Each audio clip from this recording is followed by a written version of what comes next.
invite Member of Parliament, Mr. Christopher, representing Congress, Indian National Congress.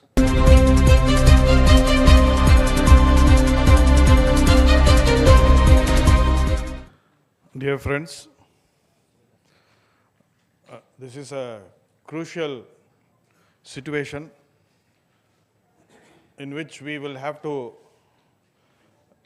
look back into the last 100 or 150 years to understand the historical legacy that has been brought in by the Christian institutions to this nation and its nation building. We will have to understand the concept of democracy, justice, and the affirmative actions taken by the Christian institutions by looking back into the Enlightenment process which took place in Europe. These institutions, which have a legacy of more than 100, 150 years, they have been a great platform for the transformative process of the vulnerable sections of this country. Like what my earlier speakers clearly mentioned, let us not limit this to only the Christian community, and it becomes easy for the BJP to push us aside. I come from a state, Tamil Nadu, which has been part of the Madras presidency, and as all of you know, amongst the three presidencies, Madras presidency had the maximum amount of the missionary influence. As the earlier MP clearly said, that she had a schooling from a Christian institution. It is very clear that most of the senior citizens who are above 70, at some point of time, they would have had their schooling or their college in a Christian institution. I've worked across more than 15 to 20 states in India. The districts which has strong influence of Christian institutions, be it education or health, those are the districts where you have Dalit empowerment and women empowerment.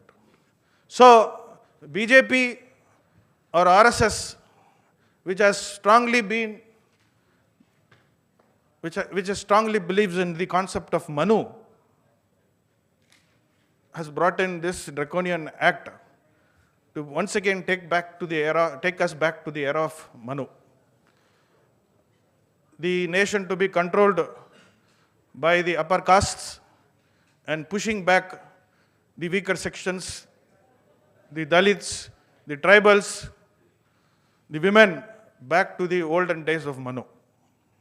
So let us not limit this to just a war between the Christians and the Hindus. It becomes easier for BJP to handle such kind of a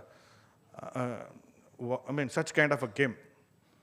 When you come to Tamil Nadu or to Kerala, most of the non-Christians have benefited much more from the Christian institutions.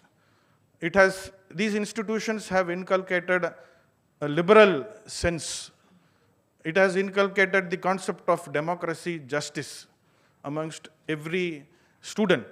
And that is why we find Tamil Nadu today, or for that reason Kerala, which has been part of the Madras presidency, more liberal when compared to the other states.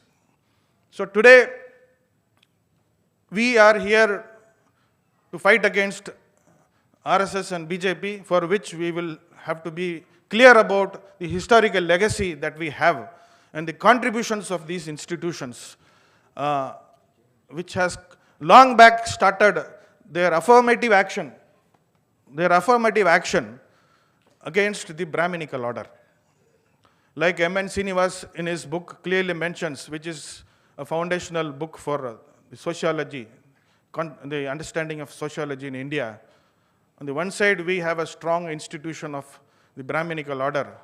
And to counter that, we do not have such strong institutions but Christian institutions are the only institutions which started long back to fight against the Brahminical order. If you look into the pre-constructs of Ambedkar, Periyar, or for that matter, Ayodhi Dasar and many other social reformers, they would have had a strong influence of the Christian value system or the Christian missionaries, which clearly indicates the significance of the Christian value in this nation building. And you believe me or not, I'm also a student in TIS, Tata Institute of Social Sciences. Couple of RSS background students are also there. They are more working on understanding the pre-constructs of these social reformers. Why? Because they do not want again a social reformer to be born in this nation, so that they want us to again be back into the system of Manu. So RSS for the last 100 years, this is their agenda, to close the institutions, though we are talking in terms of property assets and how these assets would be grabbed and given to the designated authorities. All those things are one side. But the opportunity for SCs, for STs, for minorities, for women is going to be completely grabbed, and the space will be completely looted. The liberal space which has been available for my forefathers and for me. My father was picked up from a village, and he did his schooling in Finlay School, in a missionary school. And today I am standing as the first Dalit Christian in the parliament. And that is, I am just a product of these Christian institutions and the enlightenment process which has come from Europe. So, dear brothers and sisters, we have all the distinguished church leaders here. Let us not only have the church leaders here. I think we will have to make it more inclusive so that it doesn't look as if, NGOs, from other faiths also, who have equally contributed. And at this juncture, within the forces who are fighting against the BJP and the RSS, let us all stand together. Let us all speak in a single language, rather than finding differences between us and trying to blame what has happened earlier. And coming from the party, one of the age-old parties in this nation, obviously we are likely to be blamed for everything which has happened in this country. But still, this is not the time for us to cherry pick and blame each other, and let us not do it in these kind of forums. Rather than showing solidarity in our voice, we should restrict ourselves and we all stand together. And believe me, only when persecutions are there, we will become much more stronger. And I think this is a great opportunity for us to rethink about our wealth creation for the churches and for taking ahead the concept of justice and democracy. Thank you very much.